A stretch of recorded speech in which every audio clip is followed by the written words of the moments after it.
¿Sabías que el presupuesto público se clasifica de muchas maneras?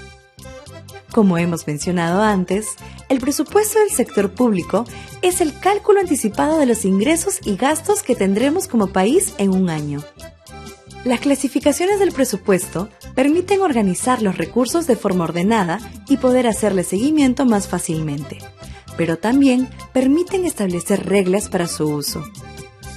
Por ejemplo, los recursos del canon tienen algunas reglas especiales. Deben ser utilizados principalmente para inversiones y no para contratar personal o brindar servicios.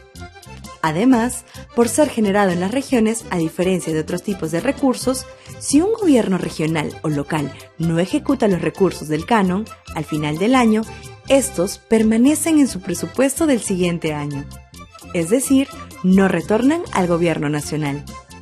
En esta lección te enseñaremos cuáles son las principales formas de categorizar el presupuesto para que puedas realizar un adecuado seguimiento. La primera gran clasificación es la clasificación de ingresos y de gastos.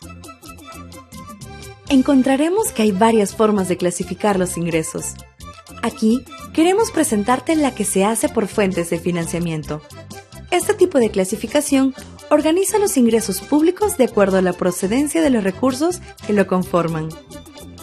Volviendo a la historia de Doña Clara, sus fuentes de financiamiento vendrían a ser la venta de los productos, el préstamo que ha recibido de una entidad financiera y, suponiendo que ella tiene un local contiguo y lo alquila, esa también sería una fuente adicional de financiamiento.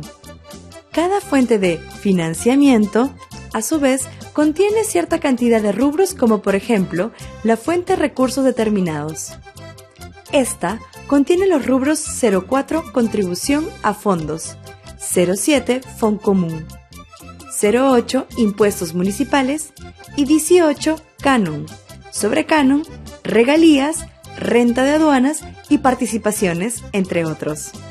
Y a su vez, cada rubro se divide de manera más desagregada en tipos de recursos.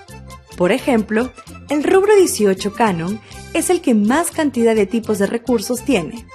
Podemos resaltar el canon minero, el canon hidroenergético, el canon forestal, las regalías mineras, entre otros. Los gastos también tienen varias formas de clasificación. Una de ellas es la clasificación económica que organiza los gastos en 3 grupos. Gastos corrientes, que son los pagos no recuperables, que tienen que ver con el buen funcionamiento de la entidad. Recordando la historia de Doña Clara, podríamos decir que esos gastos corrientes serían el pago al personal, el pago del agua y la luz, entre otros.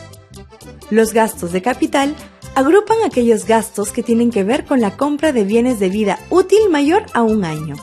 En el caso de Doña Clara, serían los gastos que ella ha realizado para comprar mostradores, ponerle un toldo a la tienda, capacitar al personal, etc. Finalmente, el servicio de deuda se refiere a los gastos que se realiza para pagar una deuda. Por ejemplo, Doña Clara, para poder hacer el lanzamiento de su bodega, se ha endeudado por 15.000 soles, que pagará durante 3 años. El gasto que realizará durante esos 3 años para pagar su deuda será un servicio de deuda. Existen también otros tipos de clasificación del gasto. Entre ellas, tenemos la clasificación institucional que responde a la pregunta ¿quién gasta? La clasificación funcional que responde a la cuestión ¿en qué se gasta? Y muestra las grandes líneas de acción de las entidades.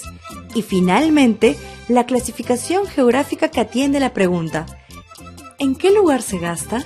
Y contempla los distintos niveles de departamento, provincia y distrito. Estas definiciones nos van a ser de utilidad para los siguientes ejercicios que vamos a hacer para navegar en la información en línea que ofrece el Estado sobre estos temas. ¿Qué te ha parecido el contenido de este módulo? Ya nos falta poco para finalizar. Presta atención a nuestra siguiente publicación y ¡hasta pronto!